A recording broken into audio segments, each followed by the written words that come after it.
Une étude longitudinale pose la contrainte de l'appariement des bases issues des différents volets de l'étude. À cette contrainte particulière s'ajoute la contrainte générale du respect de l'RGPD, avec notamment le fait de produire des bases contenant des données de recherche séparées des données personnelles. Les logiciels de gestion d'enquête en ligne ont 2 modes de paramétrage lorsque le questionnaire est administré par invitation email. Soit la base produite par le logiciel contiendra toutes les informations personnelles, adresse email, prénom, nom, en plus des données d'enquête et de l'éventuel identifiant d'étude, soit elle ne contiendra aucune information liée à la table d'invitation. Il ne sera donc pas possible de faire appel à un identifiant d'étude. Dans cette vidéo, nous allons voir une méthode pour lier les 2 contraintes au travers du logiciel LimeSurvey. Nous commencerons par un préambule explicatif. Étape 1, paramétrage du questionnaire 2. Étape 2, paramétrage du questionnaire 1. Étape 3, pré-test. Étape 4, paramétrage de l'attribut contenant l'identifiant d'étude. Étape 5, export des bases.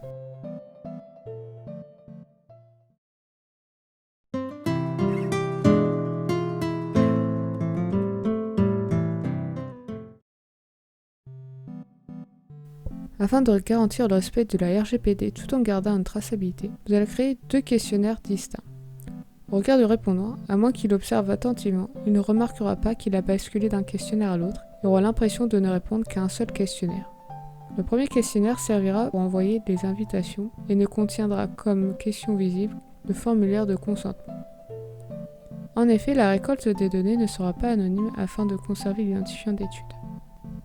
Il y aura 2 situations. Soit le sujet ne consent pas et un message s'affiche signifiant la fin du questionnaire, soit le sujet consent et il sera automatiquement basculé vers un second questionnaire.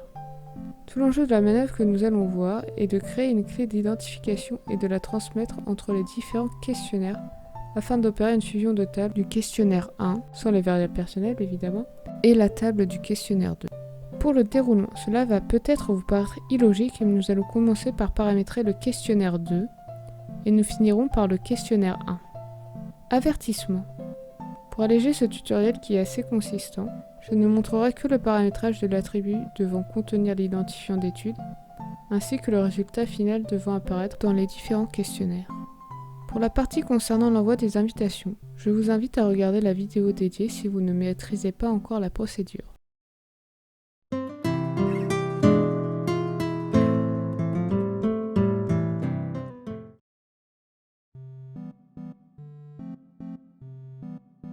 Je commence par paramétrer mon questionnaire 2, qui contient les questions de mon étude. Comme la transition entre le questionnaire 1 et le questionnaire 2 doit être invisible pour le répondant, je cache tout élément de texte qui pourrait apparaître en début de questionnaire. Ensuite, je paramètre le message de fin de mon questionnaire. Je crée un groupe de questions que je place en premier.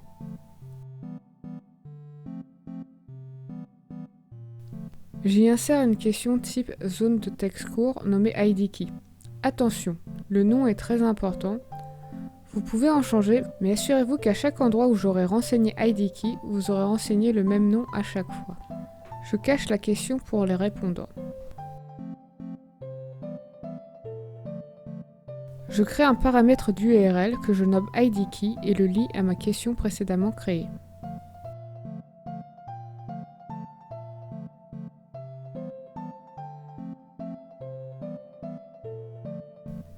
J'active le questionnaire et copie-colle le lien de partage du questionnaire.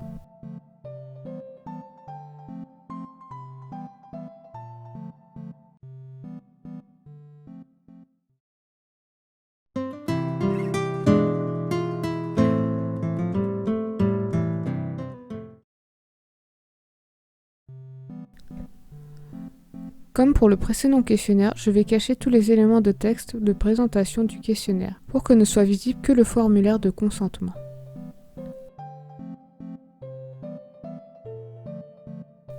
Dans le groupe de questions du consentement, je crée une question type équation nommée ID-Key. Je la cache au répondant. Dans le texte de question, je clique sur Source. Cela me permet de passer en mode développeur, ce qui fera apparaître toute ligne de code. Cela m'assure que l'expression JavaScript que je vais taper ne sera pas tronquée. J'écris l'expression suivante. accolade, join, ouvrez les parenthèses, SID, virgule, ouvrez les guillemets, underscore, fermez les guillemets, virgule, saved ID, fermez la parenthèse, fermez l'accolade. La fonction join correspond à la concaténation.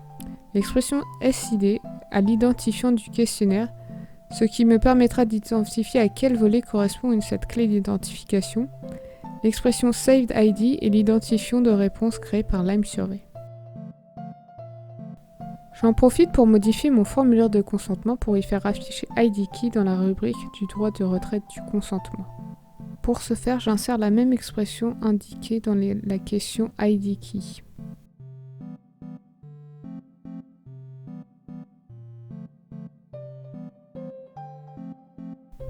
Dans la rubrique présentation, j'indique que je souhaite le chargement automatique d'une URL à la fin de mon questionnaire. Je me rends dans les options de texte de mon questionnaire afin de renseigner l'URL qui sera chargée automatiquement. J'y colle le lien du questionnaire 2 et ajoute l'expression suivante. Esperluette, ID Key égale accolade, ID Key, accolade.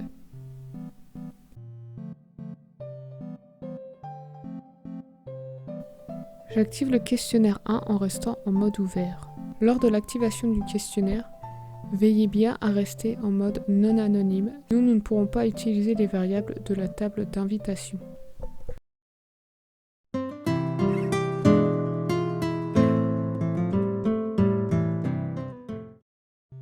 Je vais opérer des tests en mode ouvert car passer par des invitations alourdit le processus. Ici, nous souhaitons simplement tester si la transition entre les deux questionnaires s'opère bien. Je lance le questionnaire 1. Je ne teste pas la fonctionnalité du formulaire de consentement, nous supposons que cela a déjà été validé. Je consens au formulaire. Je constate que je passe automatiquement au second questionnaire.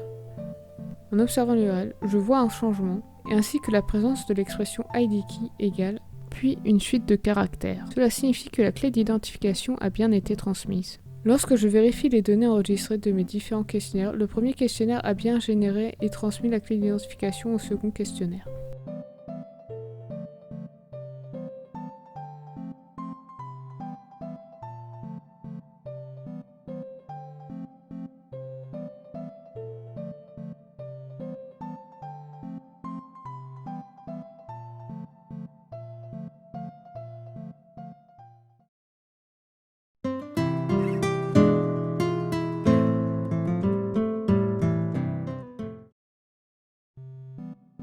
Dans la rubrique Participants, je vais créer un attribut que je rends obligatoire et que je renseigne en ID Etude.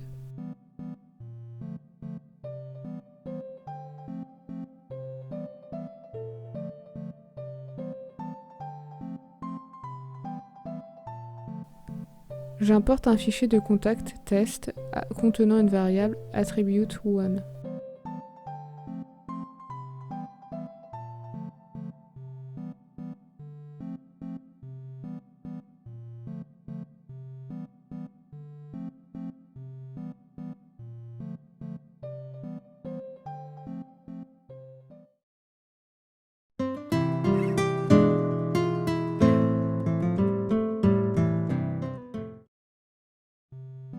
Après avoir simulé la complétion du questionnaire via une invitation, je peux exporter mes différentes bases. Attention, sur mon questionnaire 1, il est important de ne sélectionner que l'attribut 1 dans la table d'invitation. Sinon, tout notre travail de pseudonymisation n'aura servi à rien.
La méthode que nous venons de voir peut être employée dans d'autres contextes que la fusion de tables dans une étude longitudinale. En effet, il est tout à fait possible d'employer la même logique pour appareiller d'autres variables que l'identifiant d'étude. Ces variables seront alors renseignées en tant qu'attributs 1, 2, 3, etc. Vous savez désormais comment gérer l'envoi d'invitations dans le cadre d'une étude longitudinale en respectant les contraintes RGPD. Prochainement, des vidéos sortiront pour expliquer comment appareiller les différentes bases obtenues.